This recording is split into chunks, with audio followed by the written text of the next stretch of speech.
Hey guys, Brad Gilmore here. Want to give a big shout out to our title sponsor, Walker Texas Lawyer. If you or a loved one have been injured in an accident, whether that be a car, truck, motorcycle accident, or some kind of other issue, hit up Walker Texas Lawyer at 713-552-1117 or walkertexaslawyer.com.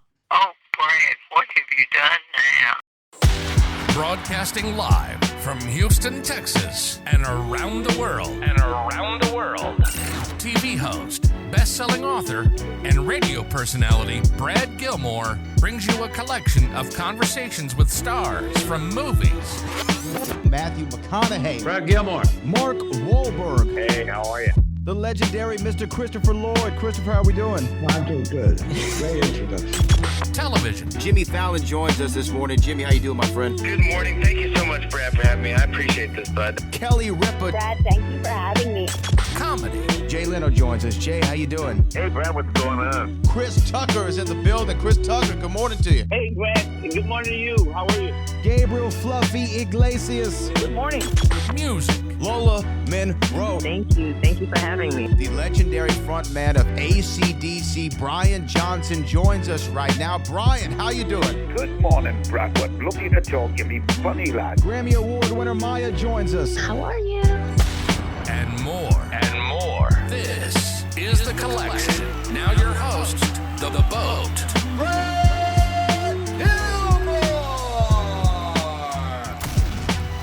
And he's joining me right now on the line to talk about The Good Half, which is going to be having nationwide screenings at Fathom Theaters on July the 23rd and the 25th. Talented cast, incredible cast, and one of the most incredible actors of our generation is joining me right now. One of my favorite people to talk to, David Arquette, is with us. David, how are you this morning, sir? All right. Thank you, Brad. That's very kind of you to say. Well, no, I mean it, and I mean it. When you look at what you've been able to do in your career and you look at your filmography, all the things that you've been a part of, and then to play a role like you do in this movie, The Good Half, which I would say, I'd venture a guess to say that if people heard you were going to be playing a narcissist type role, it's kind of against who we know David Arquette to be, but you do such a great job in it. Did you enjoy making this movie, The Good Half? I sure did. It was a lot of fun. I had such a wonderful cast to work with. Robert Schwartzman is such a talented director. The script was really amazing. It was written by Brad, and he had taken from his own experience and kind of noted down all the awkward moments he faced and having to, put his mother to rest. And, there's a lot of awkwardness that goes into that. And it's interesting that he could find the comedic slant to it. Yeah, I'm sure it's a difficult thing to go through for anybody, right? We've all been through it at some level in our life. And to find a way to not only dramatize it, but find those awkward moments, like you said in the script. And correct me if I'm wrong, when doing this movie, the director also was, as great as the script was a little bit more, I'd say, open to changes. Like he would tell you, hey, you have this scene, now you don't have this scene. Hey, say this about a smoothie instead of what was in the script. Did you find that you liked kind of that freedom to move around a little bit? For sure. Robert has a lot of experience acting and performing. He's an incredible musician as well and a director. So he would let us sort of rehearse. And when we would rehearse, we'd find these funny little moments. He'd give me like a smoothie. Like I didn't know I was having a smoothie when I walked up. And in the rehearsal, I said, Nick's character goes, "What's that?" And I said, "A smoothie juice." He goes, "A smoothie juice." And then Robert said, "Yeah, after he says that, say smooth." He said, "Yeah, that's like smoothie juice, smooth. Like a word you made up." And I was like, "Oh, okay, great." And then we tried it, and it was funny. It worked. And, he came up with things like that all the time.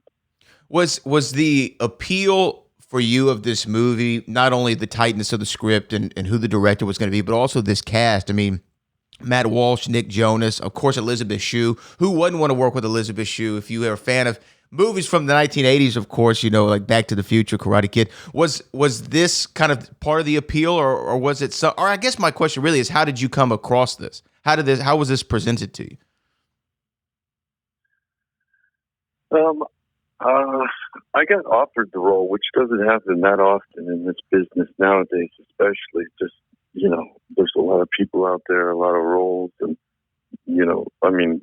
few roles, but a lot of people. So they came to me, and it was funny that Robert saw me as this character because it is sort of opposite of what I'm used to playing. And it was fun. I mean, it's full of these cringe moments. My character is especially gifted at bringing them up. So, I when I read the script and I saw the cast that was involved and talked to Robert, it was an easy decision to make. I was really honored to be a part of it. I'm a huge fan of everyone in it, and especially Elizabeth Shue. I mean, I loved her work in the 80s and 90s, and, she's, Academy Award winner. Yeah, right. How would you not want to work with that incredible cast? Yeah, for sure. When you say it's a kind of not a character used to playing, your character Rick is more on the narcissistic side is the word that's kind of thrown around with him. Is it true that you called a therapist or a psychiatrist to try to get insight into a narcissist's thinking? And how did that conversation go?